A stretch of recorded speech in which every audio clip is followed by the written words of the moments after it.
Bonjour tout le monde, bienvenue dans cette nouvelle vidéo. Aujourd'hui, j'avais des semis à faire, alors j'en ai profité pour sortir la caméra et vous montrer ce que je fais comme semis à la mi-avril. Alors, c'est parti! Donc, comme je vous l'ai dit en intro, je vais aujourd'hui semer le basilic et la fenouil parce qu'on est à la mi-avril. C'est un moment idéal pour les faire ici au Québec parce qu'on dit que la fenouil et le basilic, on va les faire 4 à 6 semaines avant la date de dernier gel. Alors moi, je devais les faire, c'est pourquoi je vous fais une vidéo. Premièrement, ce qui est super important quand on pense à faire des semis, c'est le substrat qu'on va utiliser. Bien sûr, on va utiliser un substrat, un terreau qui est fait spécial semis. Surtout que le basilic et la fenouil, ce sont vraiment des très petites graines. Donc, on veut un terreau qui est très fin.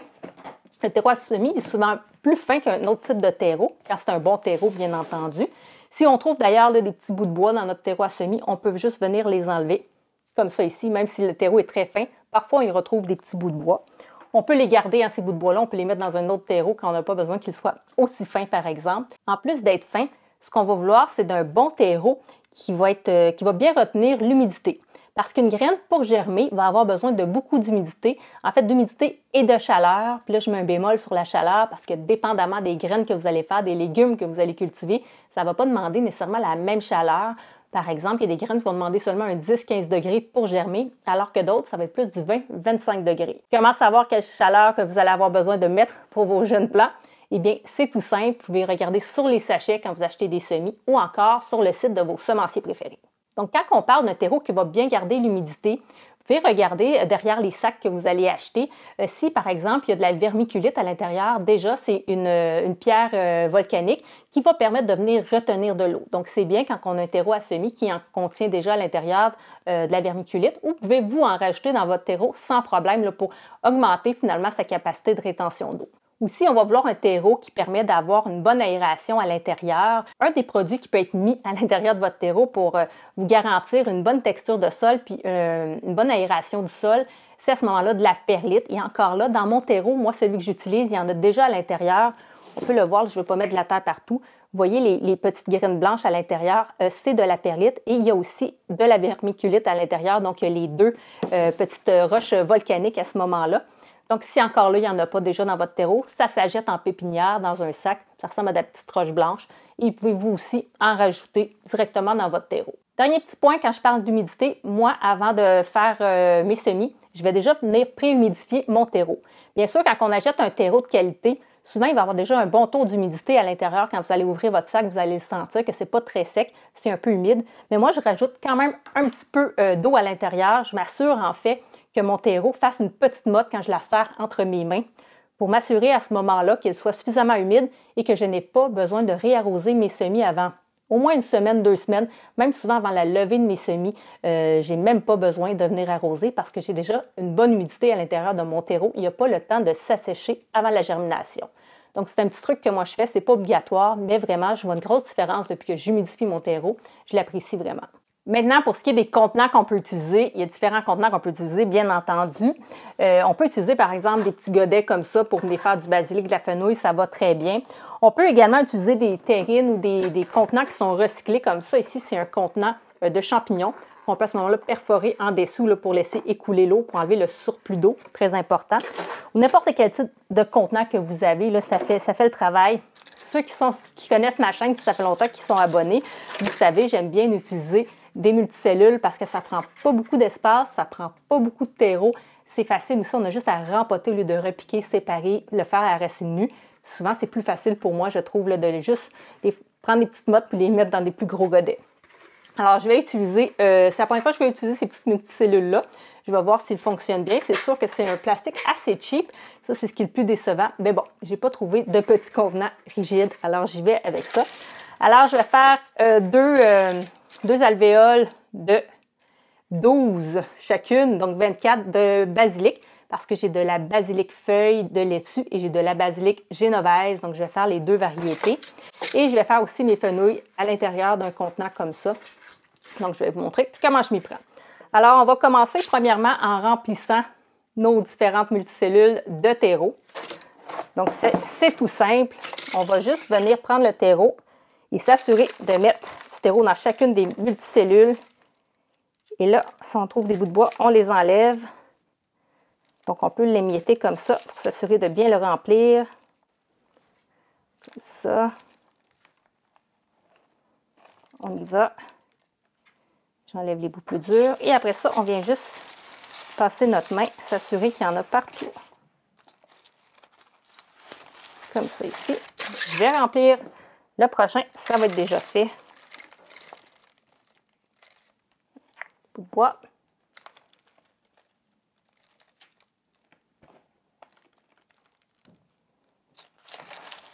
Là, on pèse bien fort à la surface, s'assurer qu'il y a du terreau partout. On fait attention sur les côtés, on a tendance à moins en mettre sur les côtés qu'au centre. Alors, le dernier.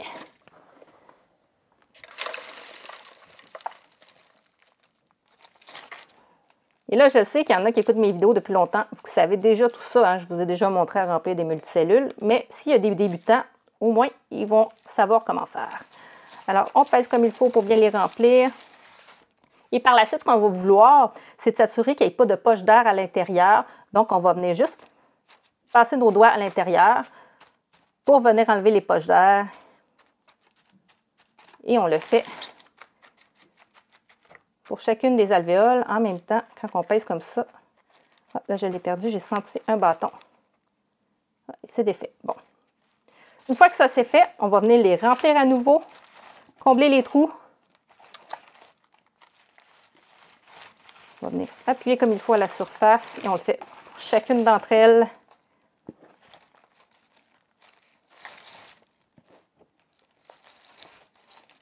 S'assure d'en mettre partout. Voilà. Et la dernière.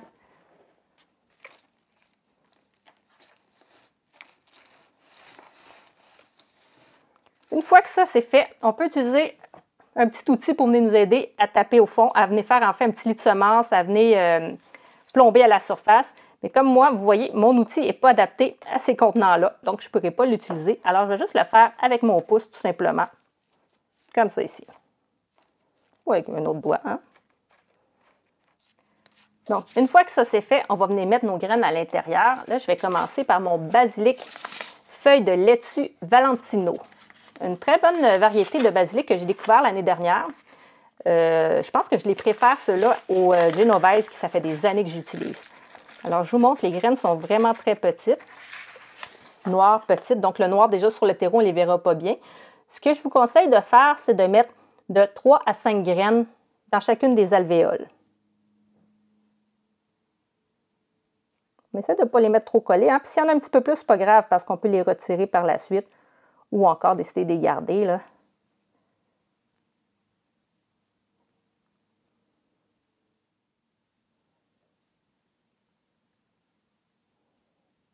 Et voilà.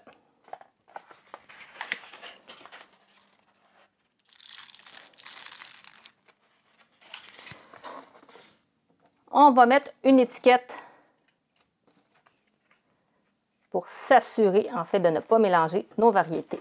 Ensuite, je vais mettre du basilic. Ah, j'ai mis la Genovese, j'ai pas mis la bonne. Faire ça descendre.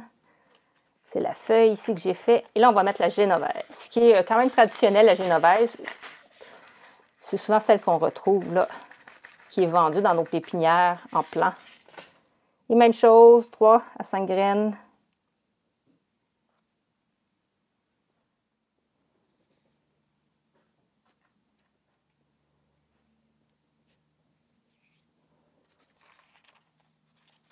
Et voilà. Donc, maintenant qu'on a mis nos graines à l'intérieur, on a deux options. Soit qu'on peut juste venir tasser à la surface, peser encore légèrement pour s'assurer de mettre les graines en contact avec le terreau et les laisser comme ça venir arroser, donc de ne pas recouvrir les graines. Parce que les graines sont vraiment très petites, vous n'êtes pas obligé de recouvrir le basilic. Par contre, moi, je vais venir le recouvrir un petit peu avec un terreau sec à ce moment-là, qui n'est pas humide. Là, j'ai mis du terreau dans une passoire de cuisine et je vais venir mettre juste un petit peu de terreau à la surface. Juste comme ça. Et une fois que ça c'est fait, on va juste revenir plomber à la surface pour s'assurer que le terreau est vraiment en contact avec les graines.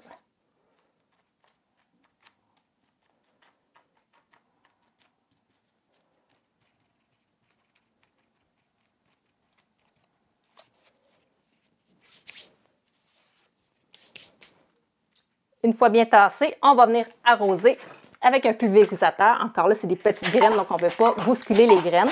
Alors, c'est mieux de le faire avec un jet fin. On va en mettre quand même beaucoup au premier arrosage. On veut s'assurer qu'il y ait une bonne humidité, qu'on n'ait pas besoin de réarroser avant la germination. Bien entendu, si vous voyez que le terreau commence à s'assécher à la surface, qu'il devient plus pâle, arrosez. Attendez pas la germination avant d'arroser parce que si votre terreau devient sec et ça n'a pas encore germé, ils ne vont jamais germer vos graines. Ils ont vraiment toujours besoin d'humidité et d'eau pour pouvoir germer. Sinon, les graines vont tout simplement mourir. Alors voilà. Maintenant, ce que je vais faire, c'est que je vais aller mettre ça sous mes lampes de culture. À une température entre 18 et 22 degrés, c'est ça l'idéal. Donc, on va se dire un 20 degrés, ça va être parfait. Le basilic devrait prendre entre 7 et 21 jours pour la germination. Souvent, ce qui va dépendre au niveau de la germination, ça va être souvent la température. Donc, absolument, plus il va faire chaud, plus ça va germer rapidement. Avant de poursuivre avec la fenouil, juste vous dire pour le basilic, pourquoi je mets 3 à 5 graines à l'intérieur, c'est parce que je vais pouvoir me faire un petit bouquet de basilic. Donc, quand je vais les repiquer, je vais pouvoir les laisser les 3-5 plants ensemble. S'il y en a des moins beaux, à ce moment-là, je peux les enlever, mais je peux laisser 3-5 plants quand je vais en faire le rempotage. Je vais en faire un beau petit bouquet. Oui, vous pouvez aussi les transplanter individuellement, votre basilic. Moi, c'est ce que j'ai fait plusieurs années. Donc, juste un petit basilic parce que de toute façon, pendant la saison, on va venir étêter nos plants. On va venir couper les têtes finalement pour qu'ils puissent avoir des ramifications qui se fassent sur le côté puis faire des petits buissons. Donc, un plant peut devenir un petit buisson. Donc, c'est intéressant. Par contre, ça peut être bien aussi d'avoir un petit bouquet. Vous allez avoir plus de basilic. À ce moment-là, si vous voulez faire, par exemple, du pesto. À plus de 5 plants, c'est possible. Si vous l'achetez en épicerie, vous allez voir, il y a plus que 5 plants à l'intérieur. Mais à partir de là, à partir de 5 plants, je trouve là, vraiment qu'ils vont croître moins rapidement, moins bien. Ils vont avoir besoin de plus d'espace au niveau du sol, plus de nutriments. Donc, 3 à 5 plants, c'est vraiment l'idéal pour se faire un petit bouquet de basilic. Donc, maintenant, je fais ma fenouil. Au niveau de la fenouil, la variété que j'ai, c'est la Florence. Alors, je vous montre les graines de Florence. C'est des graines un petit peu plus grosses que le basilic, mais quand même des petites graines minces, allongées. Alors, ce que je vais faire, c'est que je vais mettre 2-3 graines par alvéole. Mais contrairement au basilic, je ne vais pas laisser un petit plant de fenouil. À ce moment-là, il faut vraiment une seule fenouil. Il faut laisser environ un 20-25 cm entre les différents plants. Alors, c'est seulement un plant. Je vais en mettre 2-3 pour m'assurer à ce moment-là une germination. Puis, ce que je vais faire, c'est que je vais conserver la plus belle par la suite. Donc, je vais couper les autres tout simplement. Bien sûr, je pourrais aussi les séparer si je voulais pour pouvoir les conserver. Mais là, déjà, j'en fais 12 fenouilles. Je n'ai pas besoin de beaucoup. Je suis la seule à aimer la fenouil chez moi. Donc, je n'ai pas besoin de m'en faire beaucoup. Alors, je vais juste venir déposer mes graines.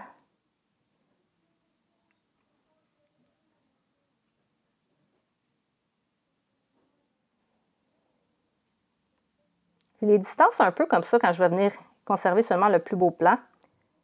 Ça va aller mieux pour les couper, mais aussi si je voulais les séparer par la suite, au moins je n'aurais pas des racines qui sont toutes entremêlées.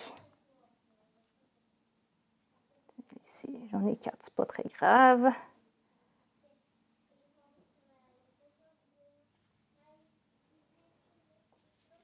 Bon, il m'en reste, au lieu de les remettre dans le paquet, je vais compléter.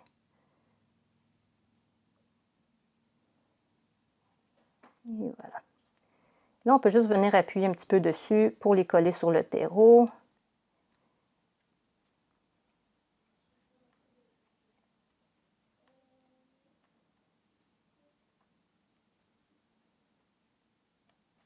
Et je vais venir mettre un petit peu de terreau sec à la surface, comme ça ici. On met environ 2 fois l'épaisseur de la graine, hein, donc ce n'est pas une très grosse quantité que les fenouils vont avoir besoin. Voilà, on va venir taper à la surface.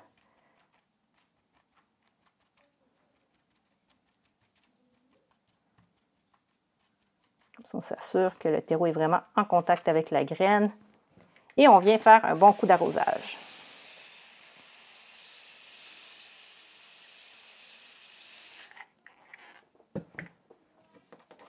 Et fenouil.